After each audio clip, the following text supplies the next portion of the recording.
할렐루야. 하나님께서 오늘도 저와 여러분들을 붙드시고 평안을 주시기 바랍니다. 오늘 하나님께서 우리에게 주신 말씀은 에스겔서 제47장 1절에서 12절까지는 말씀입니다. 성전에서 주시는 은혜가 큽니다. 하나님의 자녀들이 세상에 나가서 살잖아요. 다양한 사람들을 만나죠. 다양한 일들을 감당하면서 아주 치열하게 한 주간을 삽니다.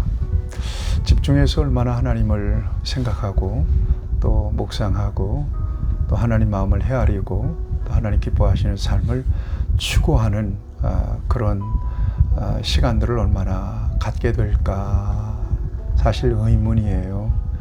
그래서 교회는 끊임없이 큐티 경건을 강조하고요. 좀 번거로워도 이렇게 영상이라도 만들어서 말씀의 아웃라인을 이렇게 성도들에게 전해주는 이유도 어쨌든 하나님 말씀과 가까이 하고 하나님께서 주시는 은혜 안에서 살아갈 수 있도록 돕기 위함입니다. 지금에야 그렇습니다만은 성경에서 이 성전의 의미는 대단히 컸습니다. 성전에서 단일 성전이었단 말이에요. 유일 성전, 예루살렘 성전. 모든 백성들은 성전의 제물을 가지고 왔어야 했으며 동서남북 사방에서 그리고 하나님을 제사했습니다. 그러니까 늘 예루살렘 성전은 사람이 붐비고요. 늘 제사하면서 이렇게 제물 태우는 연기가 이렇게 나고요. 여러분 그런 상상을 한번 해보십시오. 예수님이 이 땅에 오시고 구원의 역사를 완성하신 이후에 다시 구약시대 같은 제사는 드리지 않아도 되지만 저와 여러분들이 산 제물로 하나님 앞에 드려지는 그런 예배자의 삶을 살죠. 자유함이 있습니다. 또 편안함도 있습니다.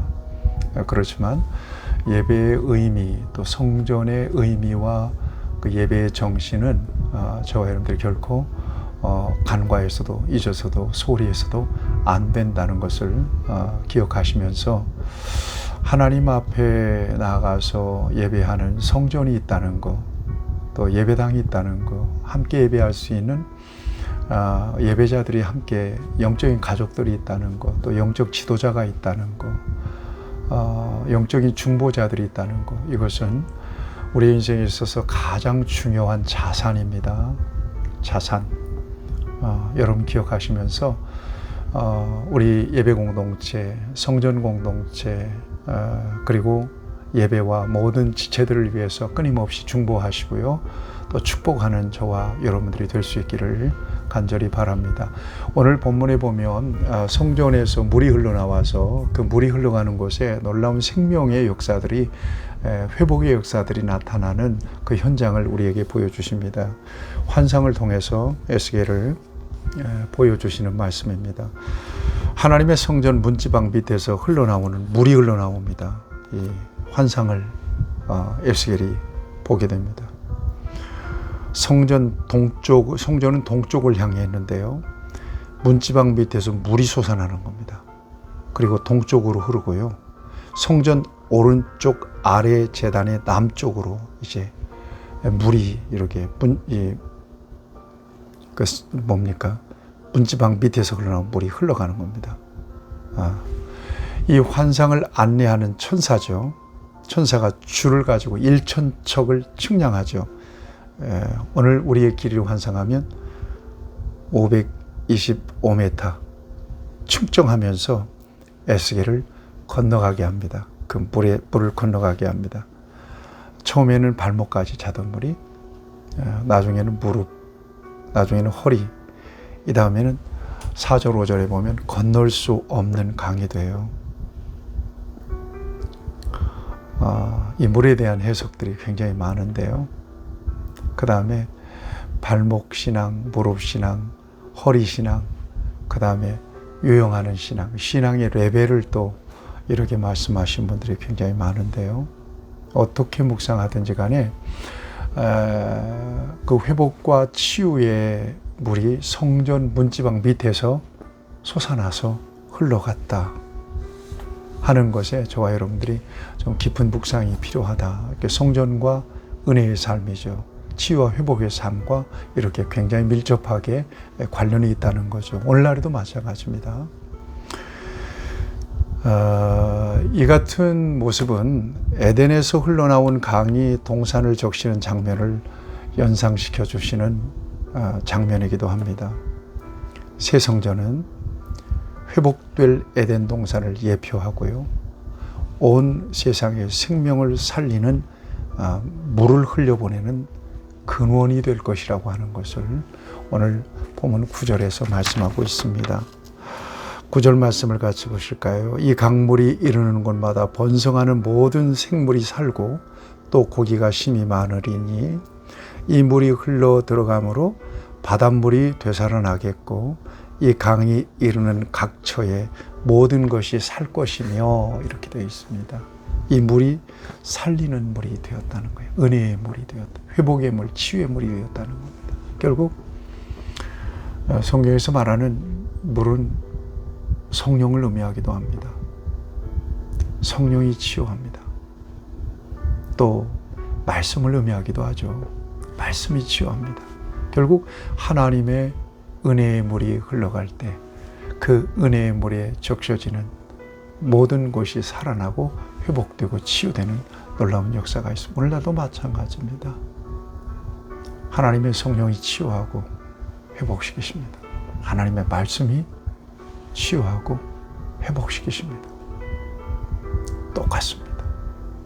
성전을 소중히 여겨야 되는 것, 성전 예배를 통해서 우리의 몸과 마음이, 삶이 회복돼야 되기 때문에 그렇습니다. 기억하시면서 성전 소중히 여기시고요. 예배 준비되고 또 은혜 받을 깨끗한 그릇을 가지고 준비된 예배자로 하나님 앞에 예배하면서 충만한 은혜를 받으시기를 축복합니다. 그 다음에 성전에서 흘러나온 물이 죽음을 생명으로, 절망을 희망으로 변화시켜요. 오늘 본문에 보면 물이 닿자 죽음의 바다인 사해가 살아납니다. 이곳은 수많은 생물이 번성해요. 8절 9절에 보면 여러분 지금도 사해는 아무 생물 못 살거든요.